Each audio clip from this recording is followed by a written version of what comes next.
Welcome back, you gorgeous weirdos. Good morning, good afternoon, good evening. I'm so glad you're here. We're going to do a set of press-ons today, and what I really wanted to do, for those of you who know me for a minute, y'all know that I have not been a purple fan ever in my life. I mean, okay, hold on. I love the color. I really do. I love the color purple. Matter of fact, my bedroom set is purple, but I don't like it on my hands. I don't know why. It just doesn't look good with my skin tone, or so I thought. So I said, Self, let's try purple again. And that is what we're going to do today. As you may know, if you don't know, hi, I'm Marlakris. Thanks for being here. Consider subscribing if you like this kind of content. I do nail videos twice a week, every week.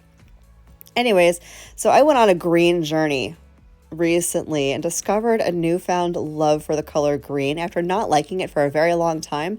So I decided, let me step out of my comfort zone yet again and do the same thing with purple. So that is what we're going to do, an entire purple set today, and we're going to see how this goes. As I'm doing this voiceover, I have not put these nails on yet. I've been afraid. It's irrational. I don't know why, but we're going to do purple. The first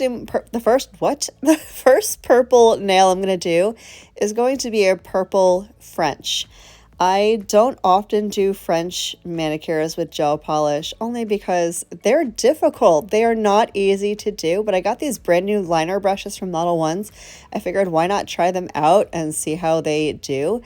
French manicure, they are super difficult to do, especially if you're a little bit of a perfectionist like I am, and it has to be completely even and straight and perfect and flawless, which is never going to be the case because nobody is perfect and flawless. You guys have probably heard me say 1.5 million times that perfection is an illusion. It doesn't exist, and I will stand by that forever. That's a hill I am willing to die on. But we're going to try and do a French manicure with this gel. And as you're going to see, it takes me a hot minute just because I'm not used to it. I don't do it very often. But I was inspired also by my daughters. My daughters do their own press-on nails, and they are wizards. Wizards when it comes to doing a French manicure. I cannot. I don't know how they do it, but they're so damn good at it. I'm like, if my girls can do this. They're so young. They're 14, 16, and 17. So if they can do this, I damn well sure can do this too. And if I can do this and my girls can do this, so can you. So I'm doing a French. As you can see, I started off with like diagonal lines going from the sidewalls to the bottom of the nail, the top of the nail, the free edge of the nail.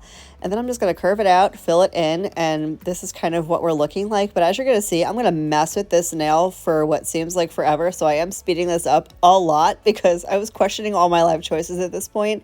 Although I have to say, I think this came out really good, especially for not having done a French in literally forever, just again, because they are damn near impossible to get right. So after I get this French done, I'm going to go ahead and pop that into my lamp and give that a good cure. And that is that for that nail. I'm only doing one French nail because I don't have this kind of patience. I'm going to do a solid nail because we need one solid purple nail to get the full purple effect, right? And this color from Model 1s, look at how beautifully pigmented and creamy this is. This color is absolutely beautiful. I am literally obsessed. It's a very cool toned purple, which I tend to gravitate towards, even though I'm in my rose gold jewelry era in the moment. But this purple is beautiful. I'm going to do 2 full coats of this. So while I'm doing that, because this is nothing crazy, it's kind of boring. I know you're watching me paint a nail. Sorry to torment you. We'll get more interesting here in a minute. While I'm doing this, is there one particular color that you tend to stay away from for whatever reason? And are you willing to give it another shot? Why or why not?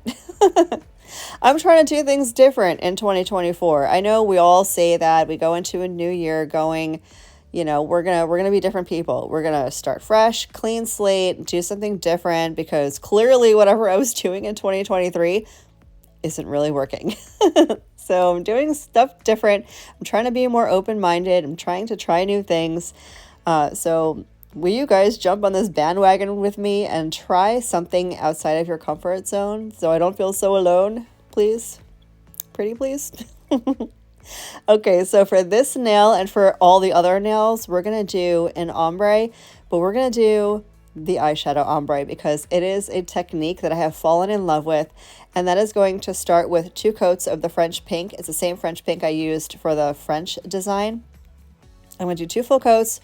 I'm going to throw on a matte gel top coat because the matte gel top coat is kind of key for me with this eyeshadow ombre. And then we're going to do a little mixology with the eyeshadow and do a little eyeshadow ombre.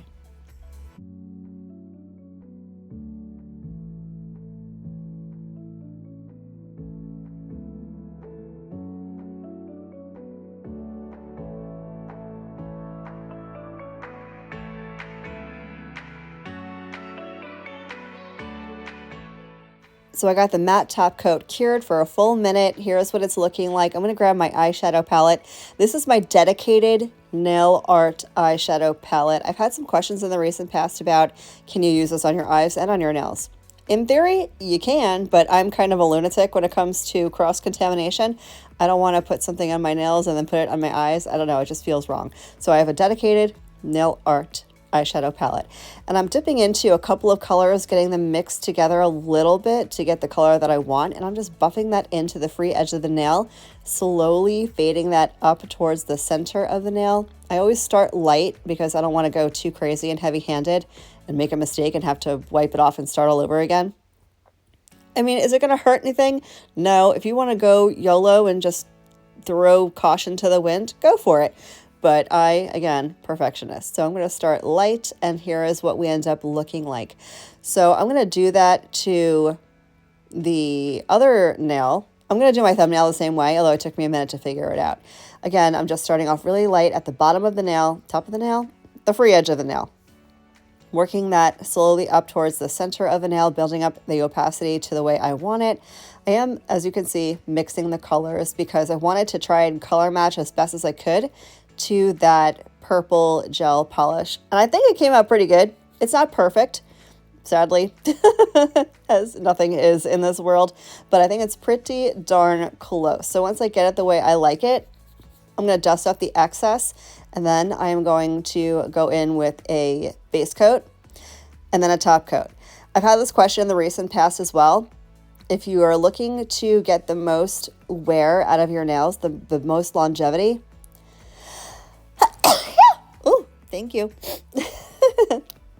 We have another front coming through. I'm just going to go ahead and clean off my eyeshadow brush real quick using my color switch, and we're going to put a top coat on. We're going to do a base coat first. I don't find it 100% necessary to do a base coat if you're doing your top coat over gel color, but if you're doing it over the matte top coat that I did earlier, you're going to want to do a base coat just so your gel polish top coat doesn't peel. I want to contemplate my life choices while I get these on the nails. Let's see how they look. Y'all, I'm kind of living for this purple moment. What do you guys think? I actually really love them. Would I wear them again? 10 out of 10, absolutely. Thank you guys so much for spending some of your day with me today. I hope the rest of your day is as beautiful as you are, and I will catch you in the next one. Love you, bye.